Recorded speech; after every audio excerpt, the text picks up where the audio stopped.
বিরতির পর স্বাগত। ইতিমধ্যে এই উষ্ণায়নের কারণে দেখা যাচ্ছে দেশের বিভিন্ন জায়গায় তাপমাত্রা ক্রমশ ঊর্ধ্বমুখী। সানস্ট্রোকের মতো ঘটনা প্রায় প্রতিনিয়ত খবরের শিরোনামে উঠে আসছে। অন্যদিকে বিশেষজ্ঞরা বলছেন প্রায় 5,000 কোটির গাছের এই মুহূর্তে প্রয়োজন রয়েছে। তাই আজ 6 আগরতলা যুব মোর্চার উদ্যোগে পথচারী মানুষের হাতে চারা গাছ তুলে দেওয়া হয়। এদিনের এই কর্মসূচিতে উপস্থিত ছিলেন যুব মোর্চার নেতৃত্বরা। কর্মসূচিটি অনুষ্ঠিত হয়েছে ভাটি অভয়নগর অ্যালবার্ট ক্লাব এলাকায়। উপস্থিত ছিলেন 6 আগরতলা যুব মোর্চার সভাপতি সঞ্জয় ঘোষ, মণ্ডল সভাপতি হীরালাল সাহা, ভারতীয় জনতা পার্টির যুব মোর্চার সম্পাদক রানা ঘোষ সহ অন্যান্যরা। কি বলছেন তারা আজকের এই কর্মসূচি থেকে শোনাবো। যুব মোর্চা রাজ্যের মানুষের কাছে দায়বদ্ধ, জনগণের কাছে দায়বদ্ধ।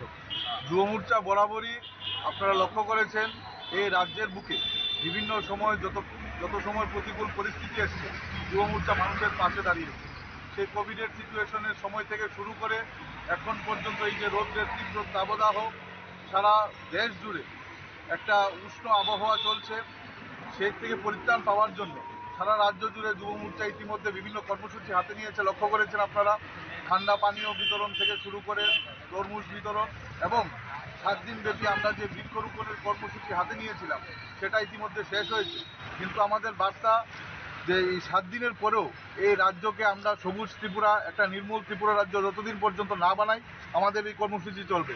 আজকে 6 আগরতলার যুব মোর্চার ভাইয়েরা, আমার বোনেরা আছেন, মায়েরা আছেন এবং এলাকাবাসী, আমরা সকলে মিলে আছেন, আমাদের মেয়রিন কাউন্সিল এবং সকলে মিলে আমরা আজকে চারা গাছ বিতরণের মাধ্যমে এই 6 আগরতলাকে একটা সবুজ 6 আগরতলা বানানোর যে উদ্যোগ নিয়েছি যুব মোর্চার হাত ধরে, সেটা আমরা সার্থক করব। আমরা পণ নিয়েছি এবং আজকে এই অ্যালবার্ট একটা ক্লাব প্রাঙ্গণে আমরা প্রায় 100 চারা গাছ আমরা পথ চলতি মানুষের মধ্যে আমরা আজকে ডিস্ট্রিবিউশন করব।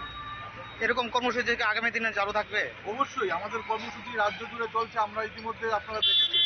এবং শুধুমাত্র 6 আগরতলা নয়, সারা রাজ্যের আনাচে কুনাচে আমাদের বুথ স্তর পর্যন্ত আমাদের এই চারা গাছ রোপণ এবং চারা গাছ ডিস্ট্রিবিউশন। আমরা শুধু এর মধ্যেই সীমাবদ্ধ থাকবো না, আমরা বাড়ি বাড়ি গিয়ে বিভিন্ন জায়গায় আমরা চারা গাছ রোপণ করে দিয়ে আসছি। এটাও আমাদের কর্মসূচির একটা অঙ্গ। তাই আমাদের এই কর্মসূচি আগামী দিনেও চলতে থাকবে। আপনারা শুনলেন রানা ঘোষের বক্তব্য। তিনি বলছেন যে তপ্ত গরমে তরমুজ থেকে শুরু করে ঠান্ডা পানীয় বিতরণ থেকে শুরু করে চারাগাছ রোপণ একাধিক কর্মসূচি যুব মোর্চা হাতে নিয়েছে। আগামী দিনেও এই সমস্ত কর্মসূচি হাতে নেওয়া হবে। আজ প্রায় 200 থেকে 300 চারা গাছ বিতরণ করা হয়েছে, যেখানে প্রচুর সংখ্যক যুব মোর্চার নেতৃত্বরা উপস্থিত ছিলেন। তাদের উদ্যোগেই অ্যালবার্ট ক্লাব এলাকায় এই অনুষ্ঠানের আয়োজন করা হয়েছে। নিয়ে নিচ্ছে ছোট্ট একটি বিজ্ঞাপন বিরতি, সঙ্গে থাকুন।